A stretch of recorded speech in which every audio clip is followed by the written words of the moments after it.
시작. 너희는 지켜 행하라. 이것이 여러 민족 앞에서 너희의 규제요 너희의 지식이라. 그들이 이 모든 규례를 듣고 이르기를 이 큰 나라 사람은 과연 지혜와 지식이 있는 백성이로다 하리라. 지혜와 지식의 백성이라는 말씀으로 잠시 생각해 보도록 하겠습니다. 지난주에 너무 길게 해가지고 말씀을 좀 짧게 잡았습니다. 터미네이터라는 영화를 우리 잘 기억하시죠? 저도 이 영화 시리즈를 아주 좋아합니다.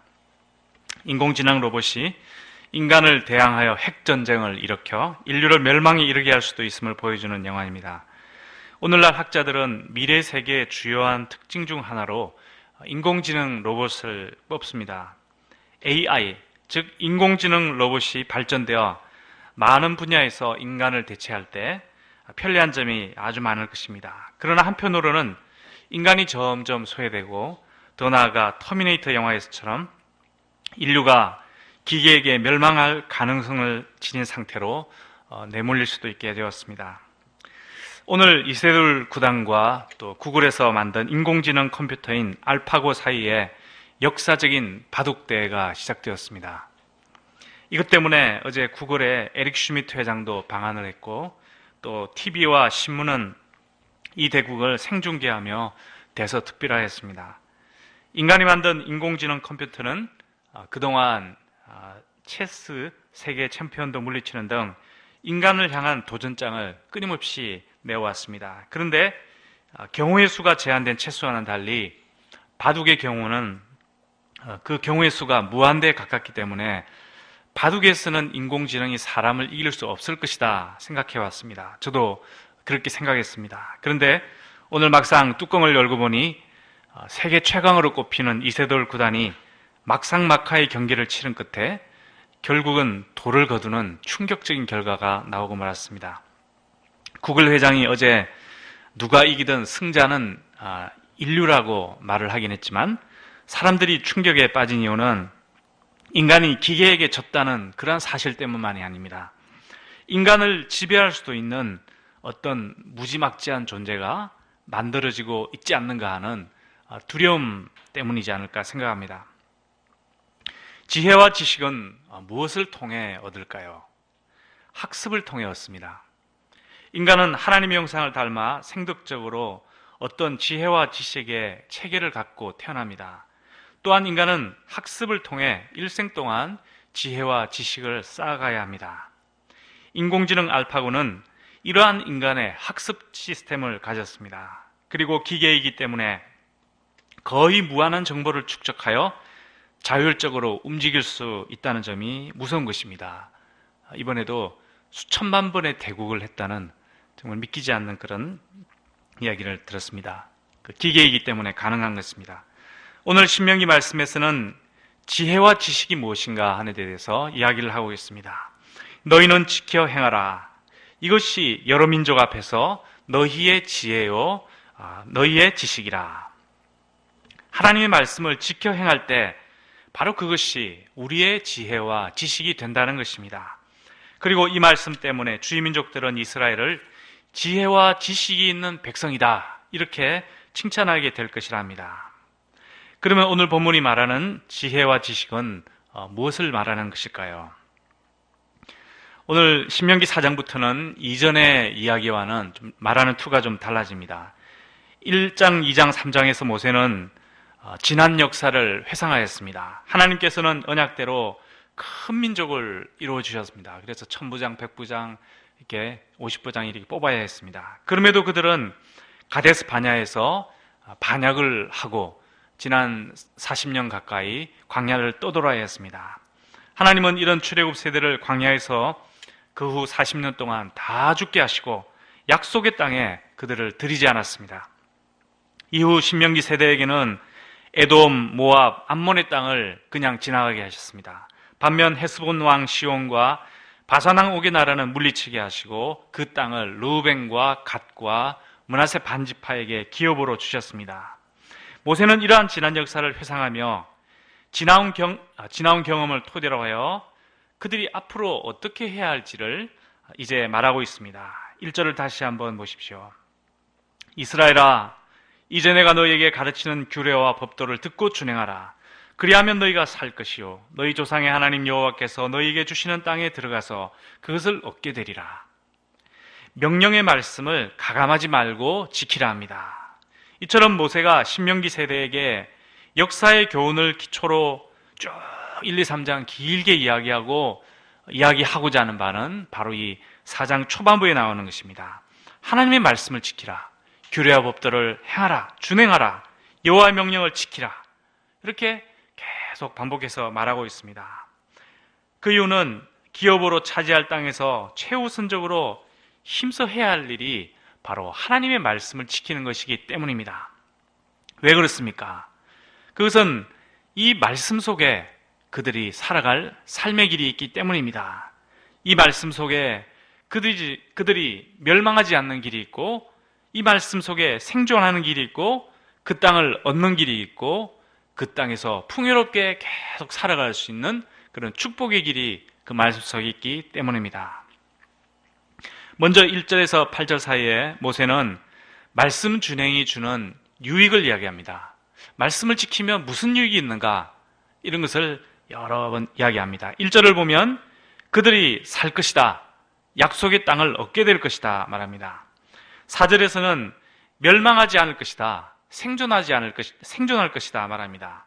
6절에서는 지혜와 지식의 백성이 될 것이다 말합니다. 7절에서는 하나님께서 가까이 하는 백성이 될 것이다 하고, 9절에서는 규례와 법도가 공의롭고 큰 나라가 될 것이다 말합니다. 이처럼 약속의 땅을 얻고 거기서 풍요와 번영의 길, 공의와 또 평강의 길을 가는 것은 바로 이 하나님의 말씀을 준행하는 그 한 가지 속에 다 담겨 있다, 이렇게 모세는 말하고 있습니다. 또 반면 이 규례와 법도를 행하지 않을 때 어떻게 되는가? 거꾸로 그것을 준행하지 않을 때 받을 멸망에 대해서도 이야기합니다. 모세는 이를 위해 한 가지 예를 들고 있습니다. 그것은 바로 바알부올의 반역 사건입니다. 민수기 25장을 보면 사해 근처 모압 평야의 부올 지방, 즉 시딤에서 이스라엘이 모압 여자들과 음행을 하기 시작했습니다. 사실 그 사건은 지금 모세가 그 신명기 세대에게 신명기 말씀을 지금 이야기하고 있는 바로 그 장소였습니다. 그리고 시간적으로도 얼마 되지 않은 바로 그 직전의 사건입니다. 그 시딤에서 모압 여자들의 그러니까 이스라엘 백성들이 모압 여자들과 음행도 하고 또 그들의 꿰매 빠져서 우상을 바알을 막 숭배하는 이런 죄악을 범하게 되었습니다. 그리고 그들은 출애굽 세대가 아니라 신명기 세대들입니다. 그들은 가나안 땅을 바로 코앞에 두고 있습니다. 바로 요단강 건너편에 그 가나안이 보였습니다. 그럼에도 그들은 악을 행했습니다. 또 그들은 선대의 실패를 다 눈으로 보고 지금 경험하고 자라온 세대입니다. 또 무엇보다 그들에게 베푸신 하나님의 은혜의 역사에 대해서 잘 이렇게 알았습니다. 이 모든 것을 보고 듣고 체험한 바로 이 신명기 세대의 사람들이 이 시딤에서 모압 여자들과 음행하며 우상숭배하는 그런 큰 악행을 저질렀던 것입니다. 여호와께서는 이에 크게 진도하시고 바알보올에 가담한 사람 24,000명을 연병을 통해서 죽이시는 엄청난 그 징계를 하셨습니다. 그리고 그런데 바로 이때 그 이스라엘과 모압의 지도층 자녀 중에 젊은 남녀 한 쌍이 모든 백성들이 보는 그 앞에서 보란 듯이 이제 막 모세가 막 책망을 하고 있는데 그 보란 듯이 쭉 가가지고 천막에서 음행을 했습니다. 이를 본 비느하스는 여호와의 질투심으로 질투해서 천막에 들어가서 그냥 창으로 그 둘을 찔러 죽였습니다. 그래서 이 일로 인해서 하나님께로부터 큰 칭찬을 받았습니다.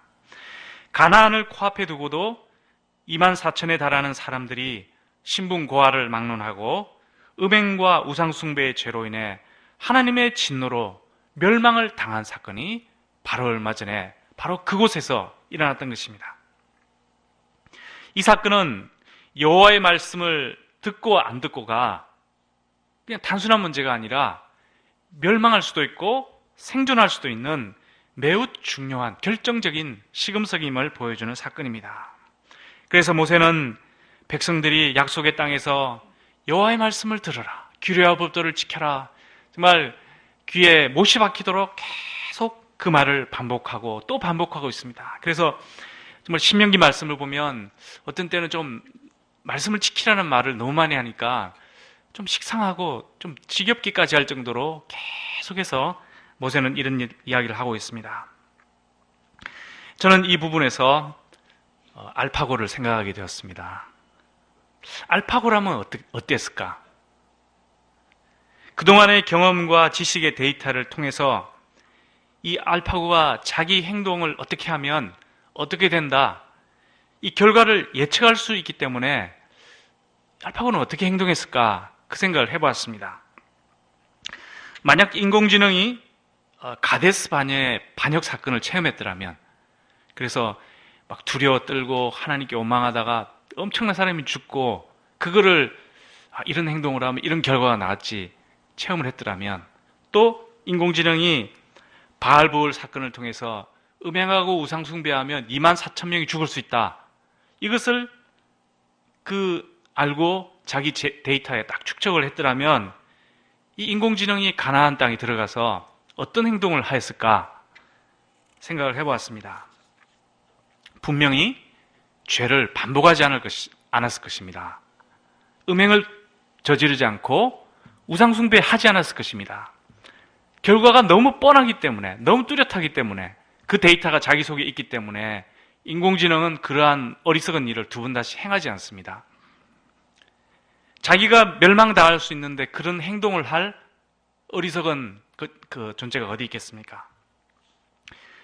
바둑에서 인공지능이 오늘 인간을 이렇게 이길 수 있었던 것은 지나온 수많은 데이터를 통해서 막 수천만 번을 또 스스로 막 이렇게 대국도 해보고, 이 엄청난 데이터를 통해서 이렇게 두면 지고 이렇게 두면 이긴다, 이것을 알고 있었기 때문이다. 그래서 절대로 이 알파고는 지는 착수를 두지 않았습니다.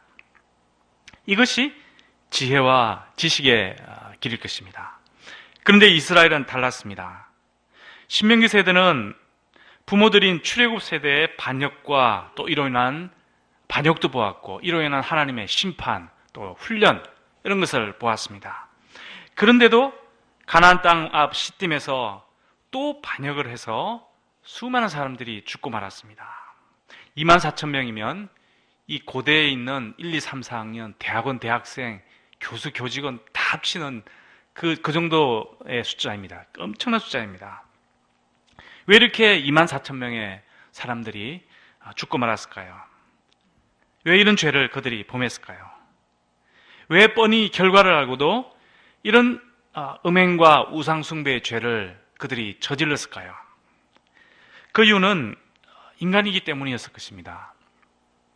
명백한 데이터를 따라 합리적으로 움직이는 로봇이나 기계가 아니라, 그런 데이터도 있지만 그때 감정과 고집과 또 마음의 욕구와 욕망, 이런 것을 따라 행동하는 존재가 바로 인간이기 때문에 그들은 그런 어리석은 짓을 했을 것입니다.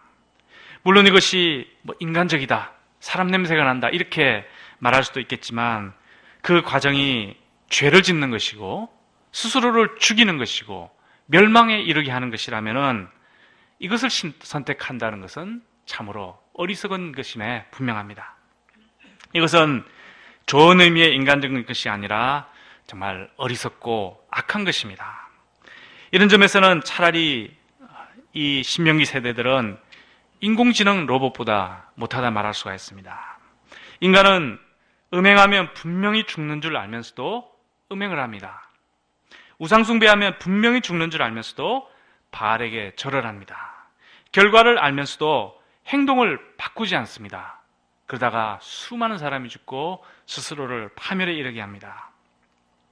모세는 이러한 인간의 한계를 잘 알았습니다. 그래서 이제 곧 그들을 떠나 죽게 되는 그런 죽기 직전까지 반복하고 또 반복해서 말합니다. 듣고 준행하라, 주님 말씀 지켜라, 하나님 말씀 들어라, 제발 들어라. 거기 들어가서 이 말씀을 들으면 너희들은 살고 안 들으면 죽을 것이다. 이것이 너희의 지혜와 지식이다. 여기서 할 수 있는 모든 말을 다해서 말씀을 지키도록 모세는 권면하였습니다. 지혜와 지식이 무엇입니까? 지혜와 지식은 말씀을 알고 있는 데 그치지 않고 그것을 행하는 데 있습니다. 행하지 않는 말씀은 우리에게 아무런 힘이 되지 못합니다. 음행의 결과를 알고 음행을 멀리하는 사람, 우상숭배의 결과를 알고 그것을 멀리하는 사람이 참으로 지혜와 지식의 백성인 것입니다. 결론적으로 신명기는 말씀을 준행하라는 권고를 정말 피곤하리만큼 반복을 하고 있습니다. 우리는 모세가 왜 이렇게 반복해서 말씀을 지키라고 하는가 하는 것을 생각해야 합니다. 이를 통해서 우리가 정말 그 아는 대로 행하지 못하는 참으로 약하고 어리석은 자임을 인식을 해야 합니다. 우리가 말씀을 공부하고 성경을 읽고 또 성함을 쓰고 중보기도의 수고를 감당하는 것은 우리가 이렇게 하지 않으면 바로 나 자신 하나 감당할 수 없는 연약하고 악한 죄인이기 때문입니다. 그러나 우리는 하나님의 말씀이 있습니다. 말씀을 준행함으로써 우리 자신을 이기고 하나님을 기쁘시게 하고 또 이 시대를 섬기는 사람으로 살아갈 수가 있습니다. 우리는 이 봄에 캠퍼스 새로운 양들의 구원을 위해 어느 때보다도 우리가 열심히 기도하고 섬기고 수고를 해야 되는 때인 줄 잘 압니다. 우리에게는 여러 가지 많은 바쁜 일들이 있고 또 개인적인 사정들이 많습니다. 그러나 우리가 아는 대로 행할 때 바로 이것이 지혜와 지식이 될 줄 믿습니다. 우리 모든 동역자님들의 사랑의 수고를 통해 오병이어를 통해 배고픈 5,000명을 배불리 먹이는 이러한 생명의 역사가 우리 가운데 풍성하게 일어날 수 있기를 기도합니다. 6절 말씀 다시 읽고 기도하도록 하겠습니다. 시작. 너희는 지켜 행하라. 이것이 여러 민족 앞에서 너희의 지혜요 너희의 지식이라. 그들이 이 모든 규례를 듣고 이르기를 이 큰 나라 사람은 과연 지혜와 지식이 있는 백성이로다 하리라. 기도하겠습니다. 하나님 아버지, 우리에게 참으로 귀한 하나님 말씀 주셔서 감사합니다. 이 말씀을 믿을 수 있게 하시고 또 잘 이해할 수 있게 하시고 또 잘 가르칠 수 있는 또 준행할 수 있는 이러한 참 영적인 소원과 힘을 주셔서 감사합니다. 그러나 때로는 저희들이 알면서도 지키지 못하여서 하나님을 슬프시게 할 때가 많음을 고백하고 회개를 합니다. 주님, 저희의 연약함과 저희의 악함을 참 그리스도의 보혈로 씻기시고 용서하여 주시옵소서. 저희들이 이 규례와 법들을 지켜 행하라는, 준행하라는 이 모세의 유언적인 말씀을 마음 깊이 새기고 이 말씀을 힘써 지켜 행함으로써 참 지혜와 지식의 백성으로 자라날 수 있도록 하여 주시옵기를 간절히 기도합니다. 이 말씀이 캠퍼스와 온 세상에 진정 참 생명의 길이요 구원의 길임을 확신하고 참 이 지혜와 지식의 말씀, 이 구원의 말씀을 힘써 공부하고 전파하는 일에 늘 힘쓰는 저희 개인과 공동체 될 수 있도록 인도하여 주시옵기를 간절히 기도합니다. 감사드리며 예수님의 이름으로 기도하였습니다.